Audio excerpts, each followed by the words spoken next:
Well, around this time a week ago, the Albanese government finally got its way with those laws to send an administrator into the criminally infiltrated construction union. A week later, blowback is coming its way. The CFMEU's finding support from a small number of unions and from the Greens in a pushback and probably a legal challenge to that intervention. So, has the ALP bitten off more than can be chewed here? We'll look at that. Speaking of the Greens, they've got the sniff of power in their nostrils ahead of the election, so much so they're serving notice of an intention to pursue more than $500 billion worth of new taxes over the next decade if they can find a government prepared to cooperate. And Russia's just unleashed its most ferocious aerial assault so far in the 2.5-year war for Ukraine. We'll get a damage assessment and an update from regular analyst Mick Ryan on that.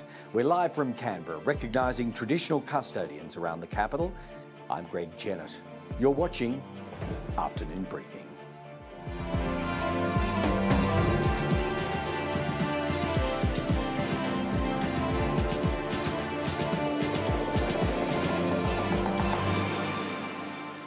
Also on the program this hour, if nothing else, the Greens, with their rather adventurous tax ideas, have generated more discussion about the thing major parties don't like discussing, much less even thinking about. We're talking here about a hung parliament, minority government with an empowered crossbench in the House. Well, it might seem too early to be contemplating it, but we will put questions about approaches to negotiating a government under such a scenario. We'll do that today with a member of the coalition and a prominent crossbencher. That's coming up a little later. Now, just the name Robin Hood taxes should tell you all you need to know about how the Greens are pitching to the public in the middle of a cost of living crisis and against corporations that make big profits in this country. So it was that Adam Bandt outlined his plan to aggressively fight for more lower house seats at the next election. By his reckoning, up to 5 new ones are within reach for the Greens. Well, that'd presumably make for a hung parliament, and in that light, he's laid down some tax proposals that he'd seek to negotiate on. Here was Adam Bandt at the National Press Club earlier today. This election, the Greens will propose a package of Robin Hood reforms. The aim is simple: to make the big corporations and billionaires pay their fair share of tax to make life better for everyone. Today, I can announce the first of these Robin Hood reforms. We're calling it a big corporations tax, and it has a number of components.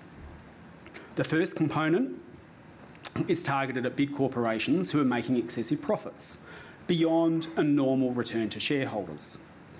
It will apply to companies with an annual turnover of over $100 million, taxing the excess profits that these companies make.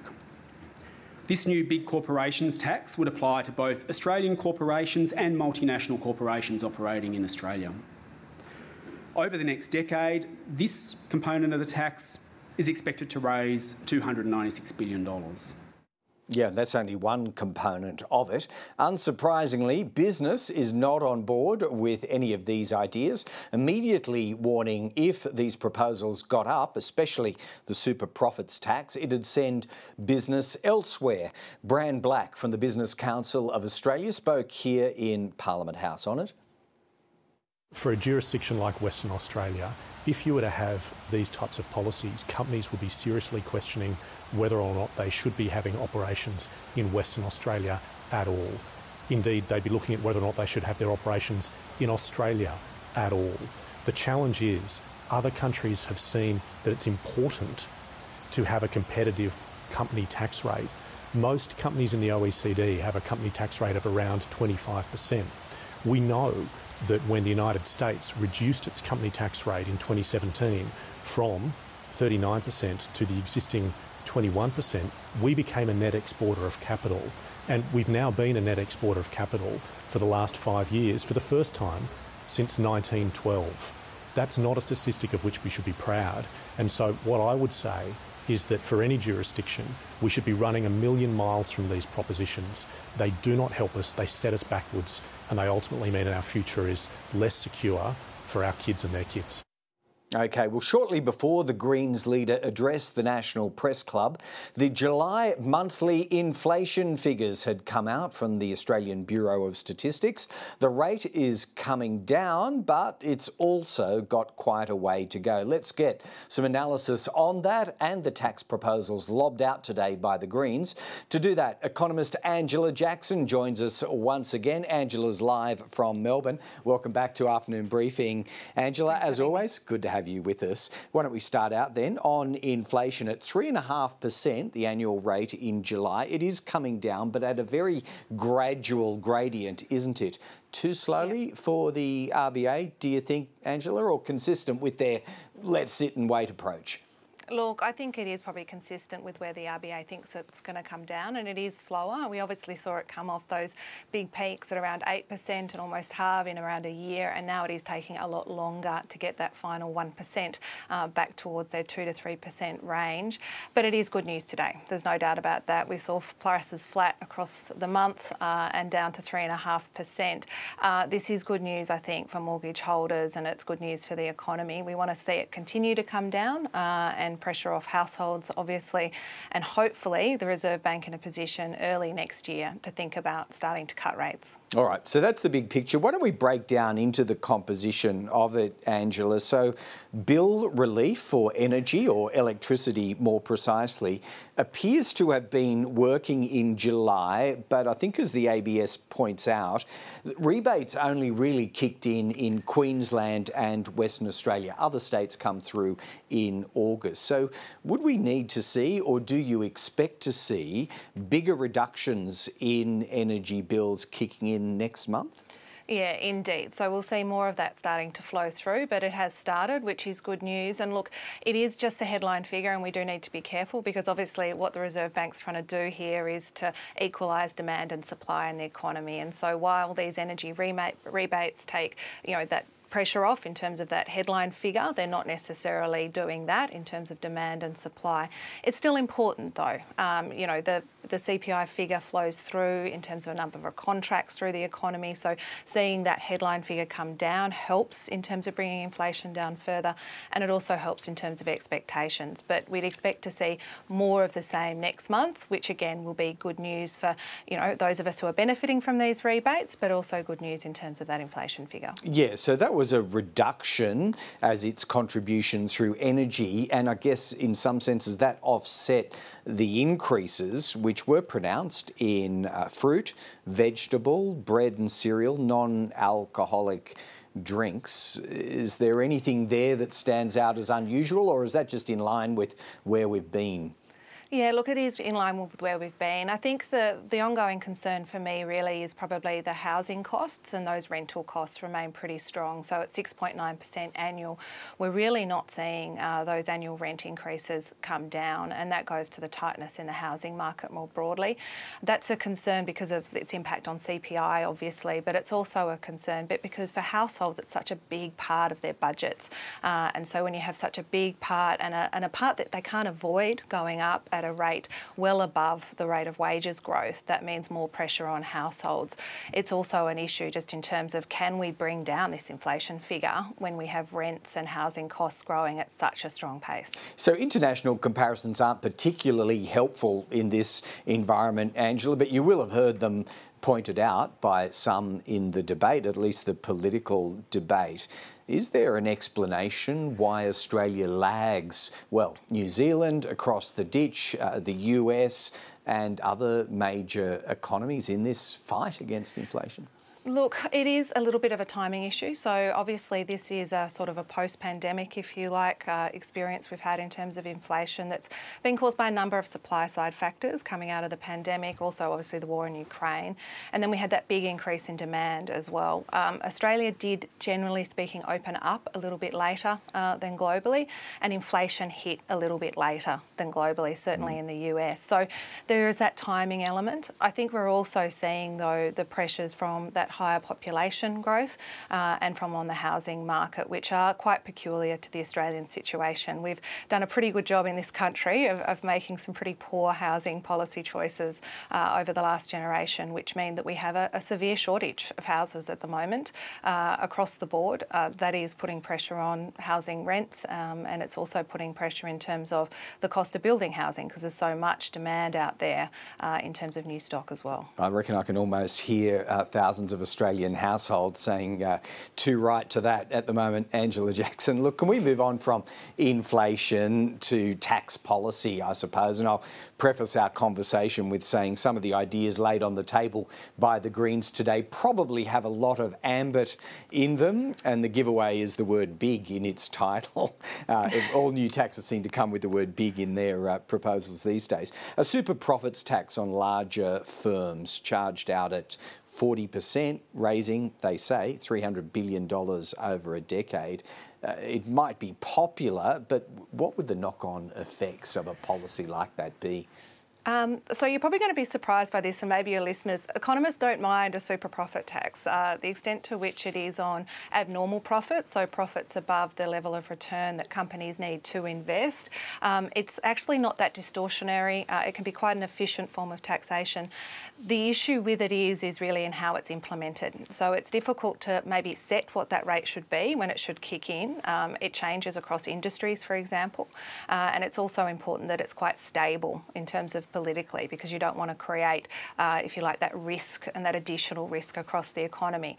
So as an idea, conceptually, it is not a bad way to raise additional revenue, and we know we need additional revenue in Australia. We know that we're facing, increasing budget deficits. We have to raise the revenue somehow, and actually this proposal, it is something we should be discussing and we should be talking about because we have to increase revenue and also decrease spending to make the budget balance over the longer term.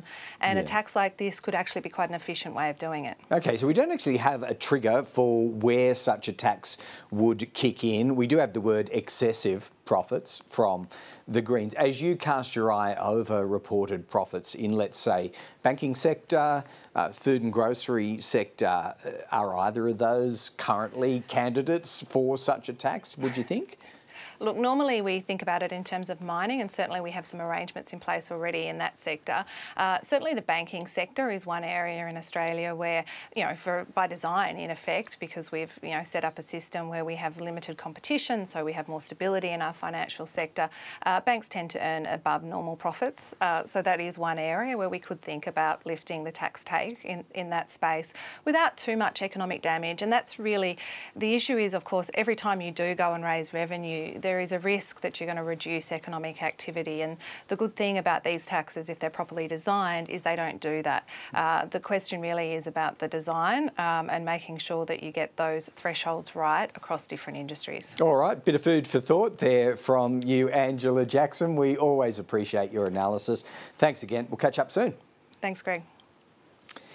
OK, let's go overseas, and in Tonga, Anthony Albanese is today in the thick of proceedings around the Pacific Islands Forum. He's just held talks with his Solomon Islands counterpart, Jeremiah Manale. Earlier, the Prime Minister had celebrated the entry into force of a new security and migration pact with Tuvalu. He was also encouraged by acceptance from Pacific leaders of an Australian-backed proposal for centralised training for police and security forces. What this is the idea that when there's a need for the Pacific family to provide support, it might be in emergency circumstances, it might be for specific events, CHOGM, for example, or a major conference, a major sporting event in the region, that you will have a better capacity to deliver because you'll have better coordination, you will have better interoperability as well between the different police forces. And this is one of the occasions where the Pacific family essentially believe that 1 + 1 + 1 equals more than 3. That if you have more effective engagement, coordination and interoperability, you'll get better outcomes. All right, we'll check in now, as we routinely do, on some running issues of recent days with Liberal frontbencher Paul Fletcher. He joins us now from Sydney. Paul, welcome back to the program. Can we start out on inflation? Why not? The monthly figure across the board went down 3.5% annualised. Doesn't this put the lie to the Coalition's claim that somehow the government has, quote, given up the fight against inflation? It is doing what it's supposed to be doing, isn't it? Well, Greg, good to be with you, but I'm sorry, I can't agree with your analysis. The fact is that inflation is still a long way ahead of or above the RBA's target range of 2 to 3%.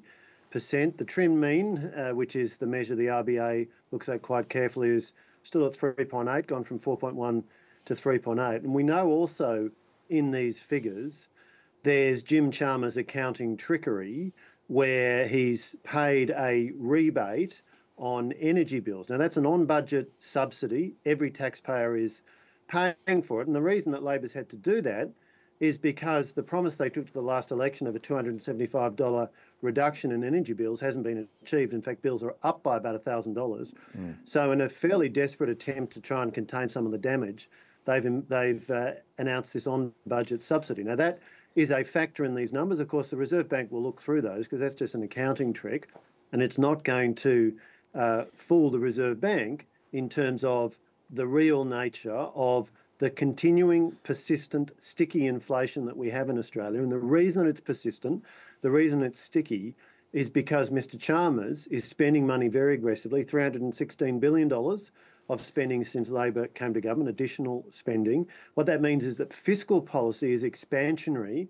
It's going in the opposite direction of monetary policy, which the Reserve Bank has responsibility for. The Reserve Bank is trying to slow the economy to get interest rates down, and Mr. Chalmers' expansionary fiscal policy is keeping the economy roaring along. Yeah, all right. Well, a monthly figure only. We'll await further data, as I'm sure the Reserve Bank does.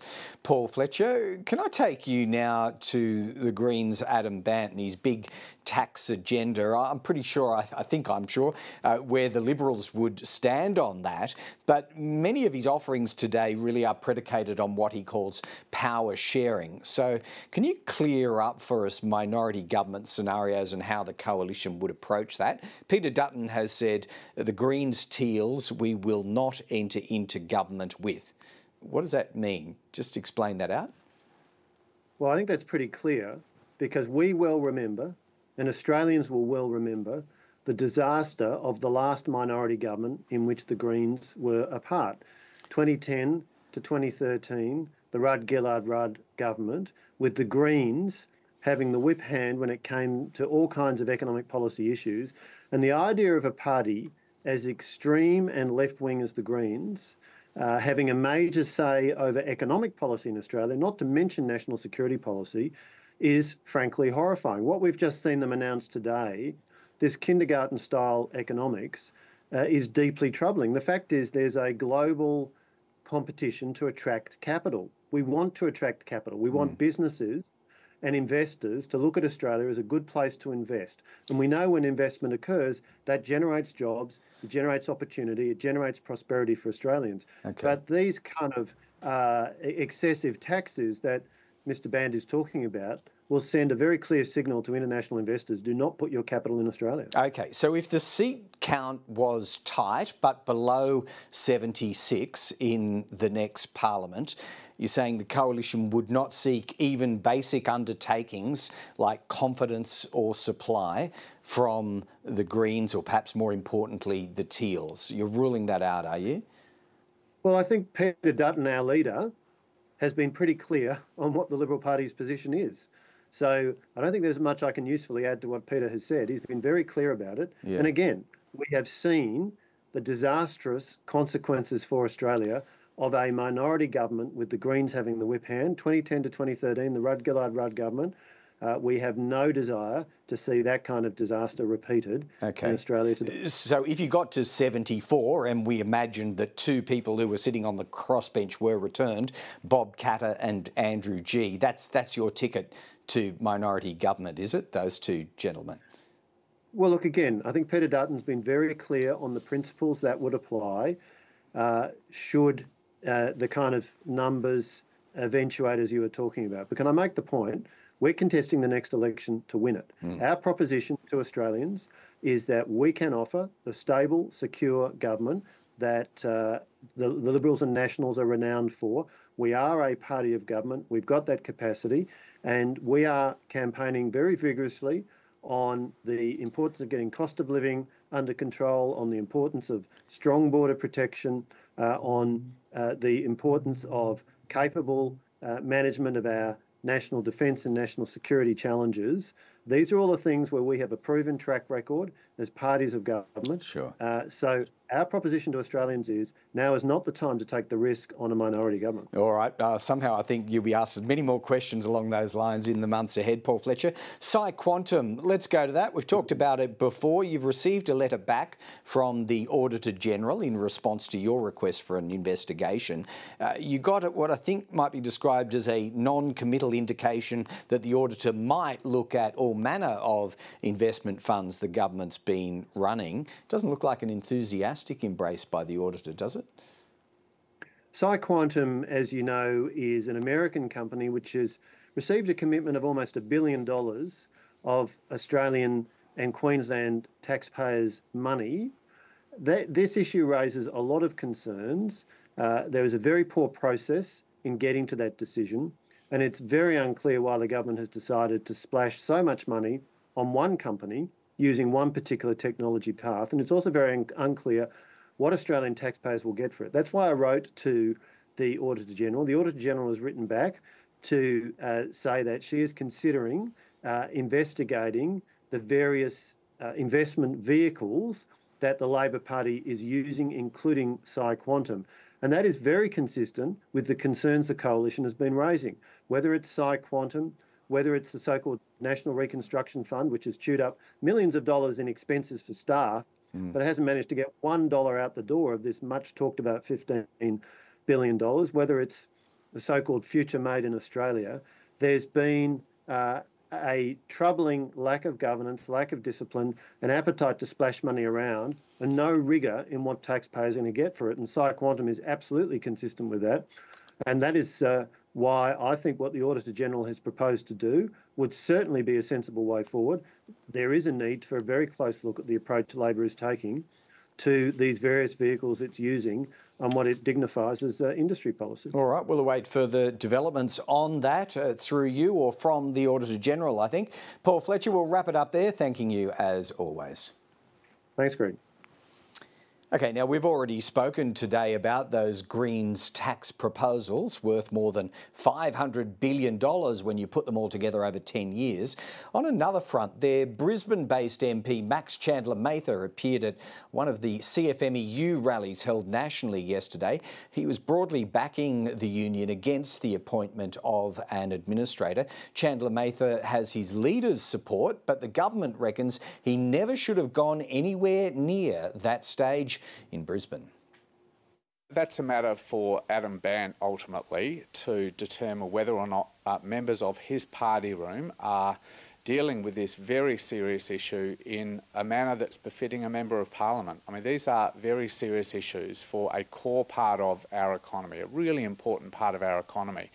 And cleaning up that union for the benefit of construction workers, the construction industry and all Australians who depend upon a clean, effective industry, need this process of administration to run smoothly. So I don't think any of us in the Parliament are surprised by what the member for Griffith did.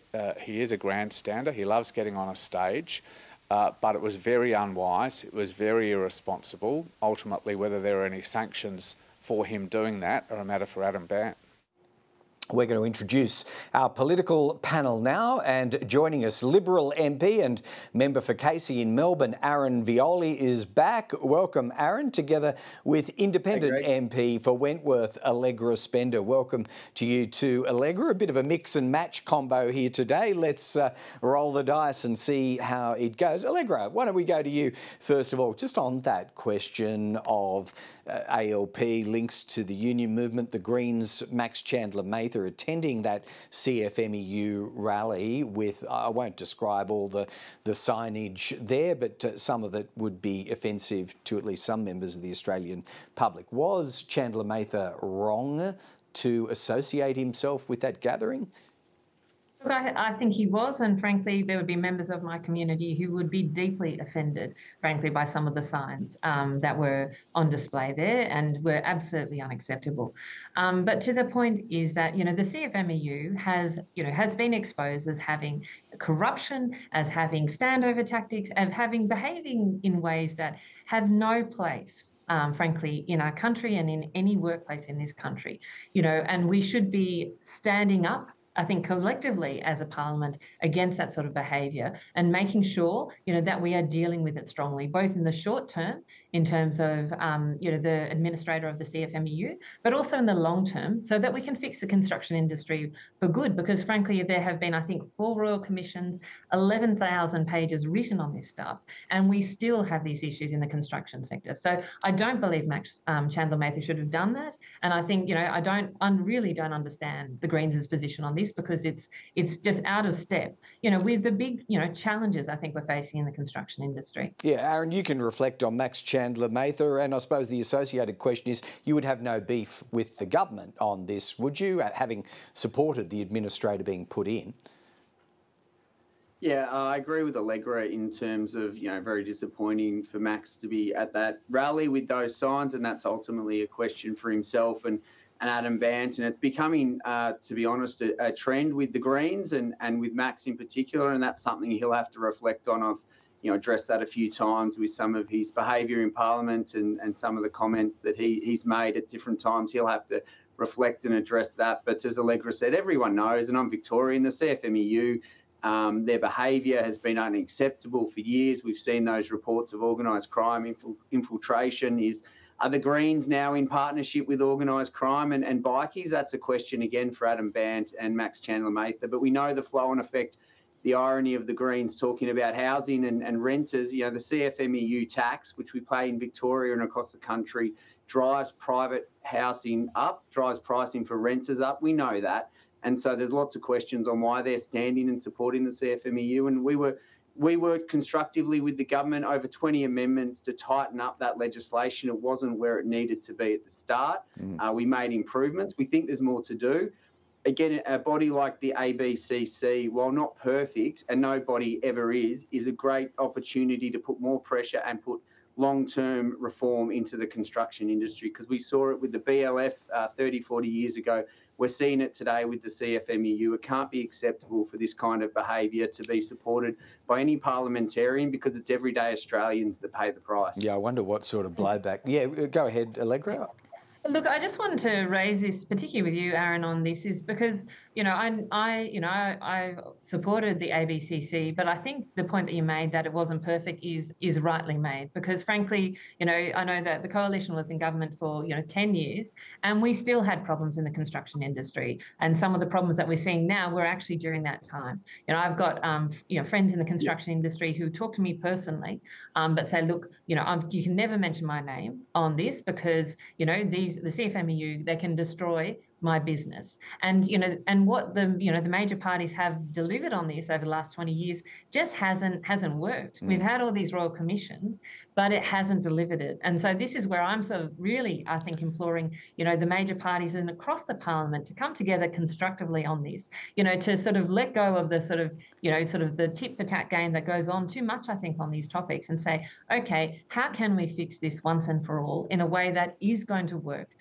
for the entire industry? And I think that has to be, the real challenge for the parliament. It's not just saying, well, my idea is better than your ideas. We need to fix this for good, because as you say, it has an impact on all households, the cost of construction. And we know that, the cost of construction means that it's actually harder now to build homes in this country, and that's a price that we all pay. Yeah, all right, let's move on to tax, because you both will have noticed that the Greens somewhat audaciously lobbed out a big set of ideas for no less than $500 billion worth of additional tax over the next decade.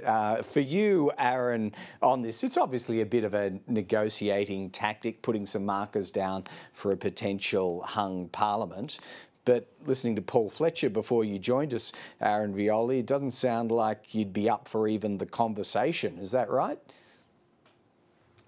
Look, I haven't heard Paul's comments, so I can't make any commentary on those, Greg. But what I'd say is this is fairy floss politics by the Greens. It's such a cheap headline. One point I would make is those numbers by the Parliamentary Budgetary Office's own admission are rubbery. Like, there's a lot of flex there, and we all know, and Allegra and I both worked in business, and if you change the rules, businesses minimise their tax. That's what they do. So I question the numbers, but also we've got to take a step back and go, it's actually, there is a limit on super profits, absolutely, but businesses are allowed to make a profit because what they're doing is they're taking a risk and in many cases investing hundreds of millions of dollars into capital that drives productivity, which actually brings prices down. Now, at a time when productivity is negative 5.2% under this government, we actually need to be encouraging investment and not risking it. And the other reality is, in a global world, I've worked in multinationals, I've worked in small family businesses. Multinationals have choices and they can make a choice to invest in Australia or to invest in other countries. And the reality is, with the size of the Australian market, and I've been in these conversations, and I won't speak on behalf of Allegra, but I'm sure she's familiar with these kind of conversations. A multinational will go, why would I invest in Australia when this is my return on investment? I can take it to Southeast Asia, to Europe, to America, to Africa, and get a greater return. And in the current environment, wouldn't be demonised. So we need to be really careful. And the scary part, Greg, is normally we can laugh off the Greens' ideas. It's fairy floss politics. But the potential reality after the next election is Anthony Albanese will be relying on their support to form government. So we need to scrutinise everything they talk about. Yeah, or Allegra's. Who knows? Anthony Albanese might be making a beeline to Allegra and other crossbenchers. All right, Allegra Spender, we know you are right up for tax reform. We've had that conversation many times here and elsewhere. Along these lines? No, I think, the Greens and I are quite far apart on these issues. Now, I always come back to I want to talk about the content and then the process. I think from a content point of view, we have to kind of understand, what are we trying to achieve with any sort of tax reform? And for me, this is about how do we help, young Australians in particular be able to, build the futures that previous families have. How do we, secondly, help drive productivity and innovation in our economy? And this is where I really have concern with a lot of what the Greens are covering in their sort of super profits, tax all companies point, because, I'm really concerned that would have that impact, would have a very negative impact on innovation, company formation, and actually productivity, which is what drives wages and everything else. But finally, the tax reform also should be sympathetic and supportive of the energy transition. And so those are the areas then through which lens at which I see sort of tax reform. And so, where the Greens goes after, goes after every company, I'm very sympathetic to what Aaron's saying. That will just, I think, drive, good businesses away from this country and actually stop innovation in this country. But I do think we should be considering of resource taxes. I think it's an area of, where sort of economists would say, that's something that we should consider. But the sort of super profits kind of get our businesses, it's crazy. But it's also about the process. Sorry. Sure. Sorry. I was just going to ask, Allegra, would that become a bargaining chip for you under this minority government scenario, which inevitably and increasingly you're going to be asked these questions, all the way up to the next election? Is that a big one for you, tax reform? No, I think the tax reform is about a process for me. Like, this is, and what, I have always said to the major parties and actually tried to engage them on this is that, I've been working with business community members, with the unions, with the environmental sector, with economists who are saying, actually, we need to deal with tax reform. And the problem is when the major parties, step out of, some of the difficult debates around tax, then, you will get people, like the Greens stepping in with policies that are not well formatted. So I'm suggesting that what we need to do is to share some leadership and say, get the community together, get major sort of groups together and identify a solid way forward. forward. And I think that should be the priority of whoever forms government in the next term. But that's actually about the process. Getting that process right is really important, because you need to do things that actually build the economy, not destroy it. All right, we'll come back to you, I promise, in the future, Allegra, with more minority government scenarios. All right, the Bureau of Statistics and its planning for the next census. I'll go to you first on this, Aaron, and I know Allegra feels very strongly about it. It won't include a proposed voluntary question on sexual orientation, and we don't know why, but it appears to have been made at the government's behest very, very recently. Would you have seen utility in that question? I mean, I think it's important, again, coming from a business background, collecting data is crucial to understanding the country, and the ABS and the census plays an important role in collecting data points across all areas of demographics, et cetera, and obviously this gender identity and sexual orientation is an important data point and part of our community conversation. And this, again, Greg, goes to a constant theme with this government, another broken promise. It's in their platform. It's still on their website that they were going to change the census for 2026. They went to the election promising the Australian people and many people that are passionate about ensuring they're in the census. They promised them at the last election they would do that. They've broken that promise. It's a continual trend with this government, and clearly, and I've seen and read a lot of the commentary today, and I know Allegra has been pursuing this for quite a while, but this is quite hurtful and damaging to a lot of people in the community all across the country. And this, again, is another question for the government. Why have they made this decision? Why have they broken their promise? And for a Prime Minister that said he wants to bring people together, well, this looks really divisive and causing a lot of pain in the community. Yeah. All right, Allegra, have you got any fix or even working hypothesis on why? No, look, it seems political. I'm really interested, Aaron, is this now the Coalition's policy that you would take to the next election to ensure that this data would be collected? Because my community would really like to hear that, because for them it is really important that this data is collected. You make better policies when you've got good data, and you also, I think, create an opportunity for everyone to feel included and actually seen, which is what this census data. So, interested, is that the Coalition's policy now, Aaron?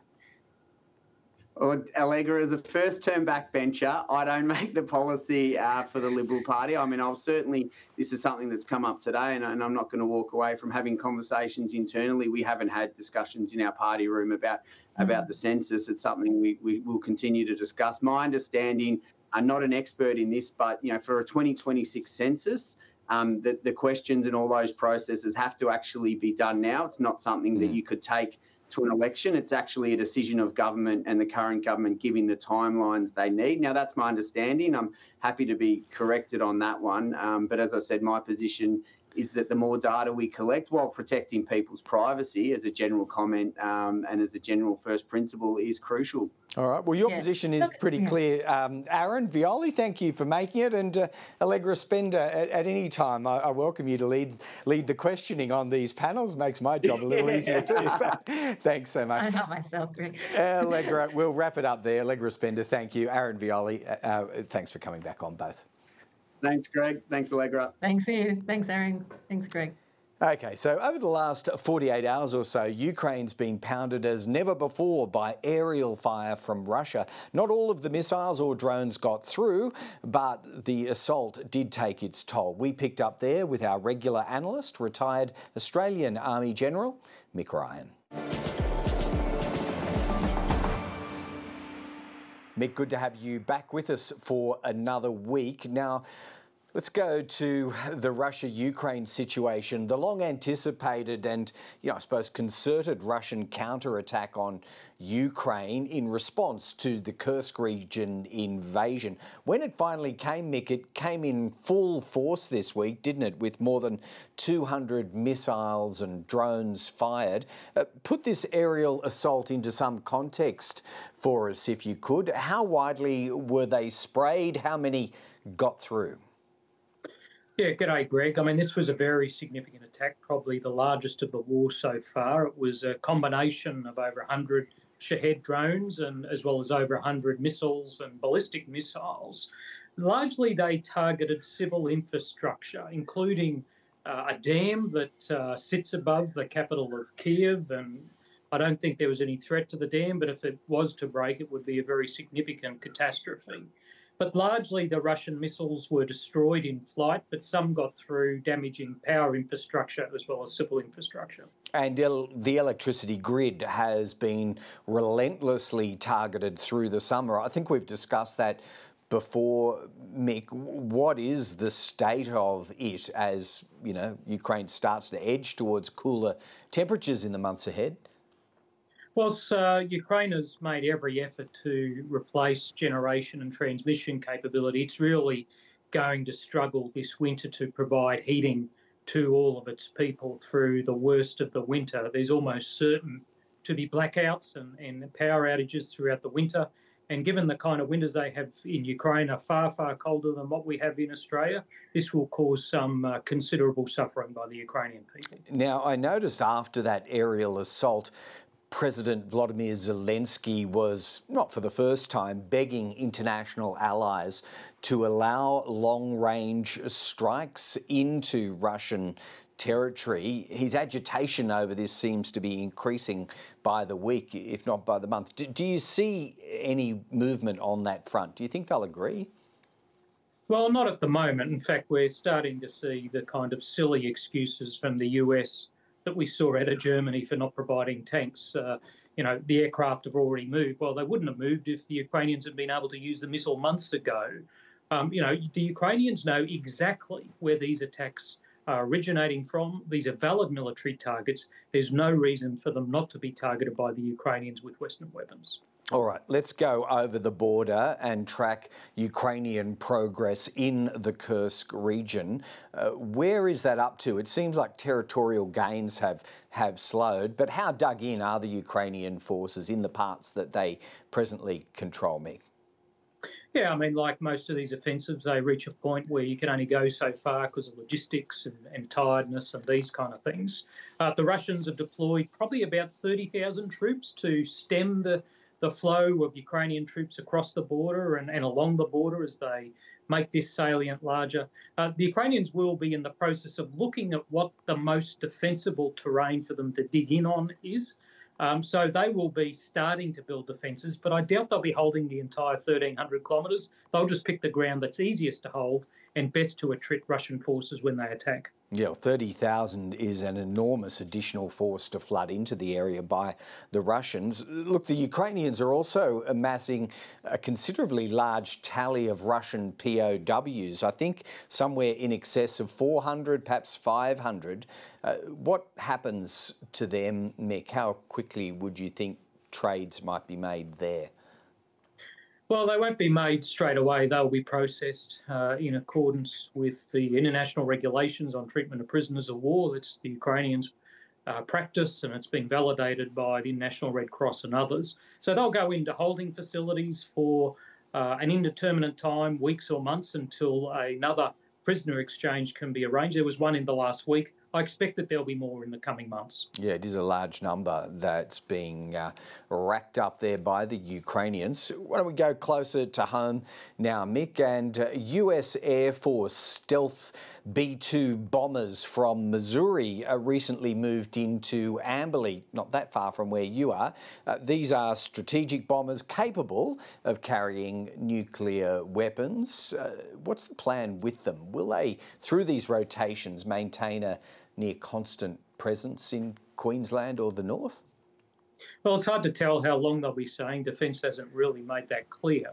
But these kind of deployments have become pretty normal for the US Air Force in deploying not just B-2s, but B-52 bombers in different locations throughout the Western Pacific.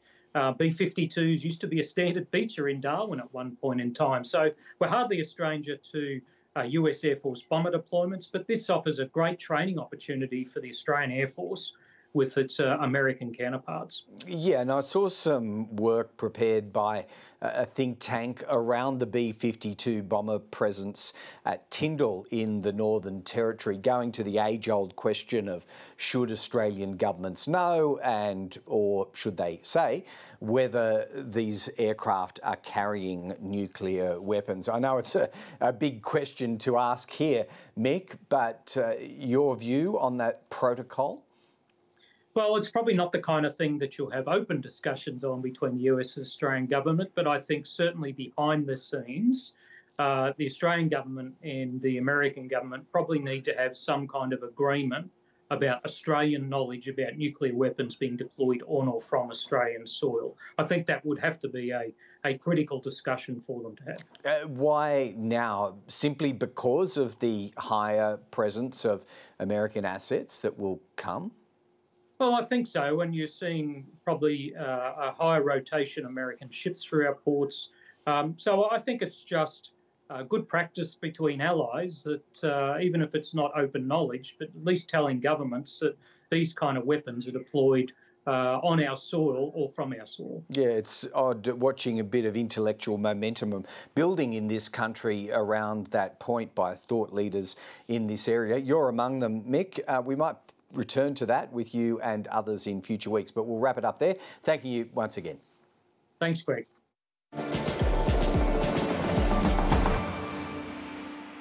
All right, time now to look at events of the last week or so with our panel of former advisors. From Perth, Ryan Liddell joins us. Ryan's a former Labor advisor, and right here in the studio in Canberra, David Gazard, a one-time coalition advisor.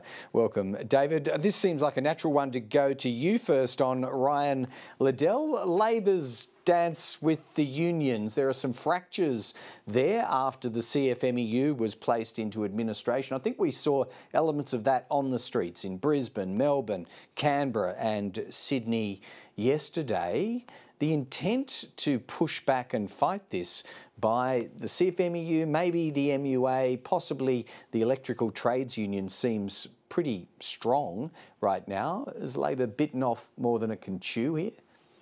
I don't think so, Greg, and I suppose you expect me to say that, but if you look at what the ACTU, the peak body for the unions, have passed insofar as a resolution, it was to support the government with its determination to put the construction division of the CFMEU into administration. I think there's a broader point here, though, and that is that, you know, I don't think there are too many people in the Labor Party who are too upset about you know, the CFMEU, elements of the CFMEU marching yesterday saying, you know, down with Labor, blah, blah, blah, all that sort of stuff.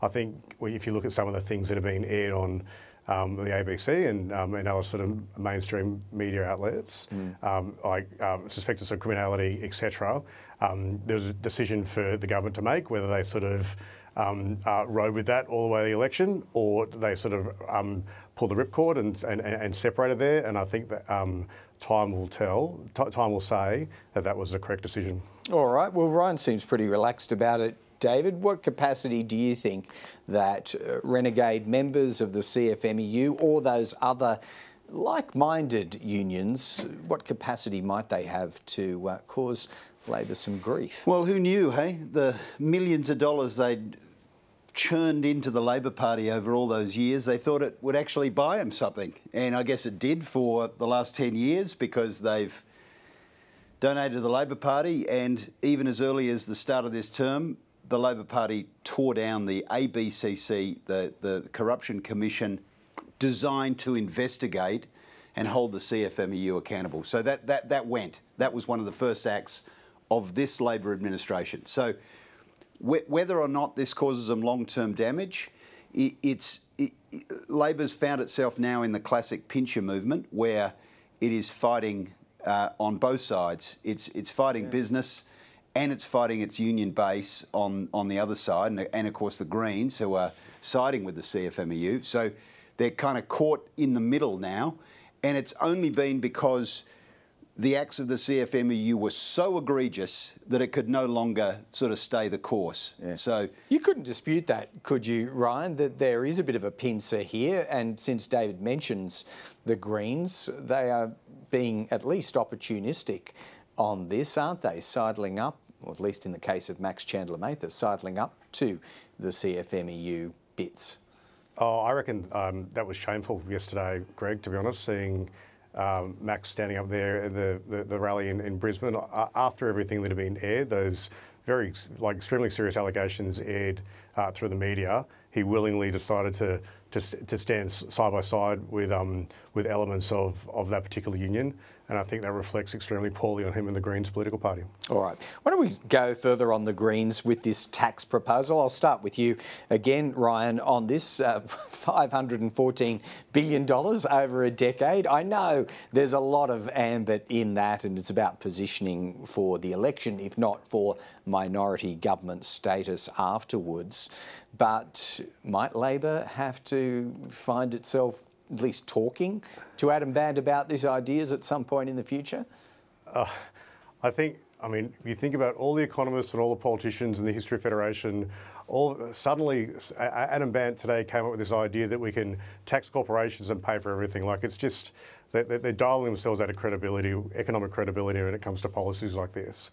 Obviously, you know, if you tax the banks, they're going to pass it through and customers will pay more. It's a real short-sighted, clearly poll-driven, populist sort of policy, which undermines their economic sort of credibility. Now, obviously, governments of both persuasions work with politicians, parliamentarians from all political parties, and so what happens in the future remains to be seen. But you know, I don't think today was a very good day when it comes to sort of you know, the credibility of the Greens political party, that's for sure. What they used to call fiscal rectitude. Now, I assume you, as with the BCA and others, David Gazard, are going to kind of laugh this one out of court. Well, not really, because, I mean, this is the thing. The mainstream parties, who have become less mainstream as time's gone on, let's face it, both the mainstream parties, would say this is irresponsible, and they'd be backed by economists and business. And we all know the reasons for that. If you're going to lift taxes on business as the economy slows, unemployment's going to rise, et cetera, et cetera. We know that. The Greens, however, do not have to play in that constituency. They are looking to lock in a base of somewhere between 10 and 13%, and there are no economists, serious mainstream economists, that will vote for this package. It will appeal, like red meat thrown to their supporters, to those younger people, students, that don't have to worry about what happens with corporations. Now, here's the thing, right? Labor needs every one of the Green preferences at the next election, and to gain those preferences, it will mean dealing with the Greens between now and the election on its legislative agenda, and it will most likely have to deal with them after the election. So one way or the other, Anthony Albanese and Jim Chalmers are going to find themselves in a position where if they want to pass legislation, they're going to have to log roll with these people that operate outside the normal boundaries of fiscal rectitude. No, that's very interesting analysis, Ryan. So in a perverse way, to follow David's argument there, it kind of works for Labor at one level, right? In hurting Greens' preferences, I mean. Look, I hate to be the person to sort of point out a couple of flaws in David's argument, but this, one of the most recent deals that was done in Parliament House in Canberra was between the Greens and the Coalition in relation to, you know, this idea that you want a North Korean sort of style divestiture of supermarkets. So let's just be careful about how we sort of throw some things around there. Look, at the end of the day, as I said, parties of both political persuasions have to deal with various politicians across the spectrum, and so it remains to be seen how it plays out.